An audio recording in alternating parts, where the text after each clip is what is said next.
சாமி மகனை பண்ணிட்டீங்களா சாமி? சாமி உயிருக்கு ஆபத்துனா எஸ்கார்டு எடுத்து போறவங்க தான் எங்க அண்டல கொண்டுட்டாங்க. காலையில காப்பிட்டாங்க, இப்ப கொண்டு விட்டாங்க. எங்களுக்கு ஆபத்துனா காவல்துறை தான். இப்ப கூட்டு போறவங்க எஸ்கார்டு மட்டும் தான் எங்களுக்கு பாத்துக்குங்க. கண்ணை கட்டி கொண்டு போய் சுடுறதுக்கு நாங்க தான் கிடைச்சுப்பா. சிறப்பு உதவி காவல் ஆய்வாளரை கொடூரமாக கொலை செய்த மர்ம நபர்கள்.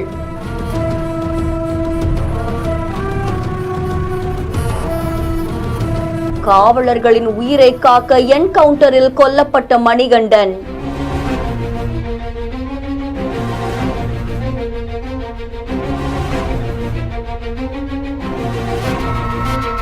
திருப்பூர் மாவட்டம் குடிமங்கலம் பக்கத்துல காவல் சிறப்பு உதவி ஆய்வாளரான சண்முகவேல் அப்படின்றவங்க வெட்டி படுகொலை செய்யப்பட்ட நிலையில இதுல 3 பேரை போலீசார் தீவிரமா தேடிட்டு வந்திருக்காங்க. வேடச்சந்தூர் நாயக்கனூர் மரம்பாடி கிராமத்தை சேர்ந்த 36 வயதாகக்கூடிய மணிகண்டன், மூர்த்தி மற்றும் அவருடைய மகனான தங்கபாண்டியன் அப்படின்ற 3 பேரை காவல்துறையினர் தீவிரமா தேடிட்டு வந்திருக்காங்க. அதை தொடர்ந்து அவங்களுக்கு கிடைத்த ரகசிய தகவலின் அடிப்படையில 3 பேரையும் பிடிச்சிருக்காங்க. ஆனா மணிகண்டன் காவல் பிடியில இருந்து தப்பிக்க முயற்சி பண்ணிருக்காங்க. அது மட்டும் இல்லாம காவலர்களையே தாக்கறதுக்கு முயற்சி பண்ணிருக்காங்க. அப்ப உயிரை காத்துக்கொள்ள காவலர்கள் மணிகண்டனை என்கவுண்டர் செய்ய வேண்டிய நிலைமை ஏற்பட்டிருக்கு.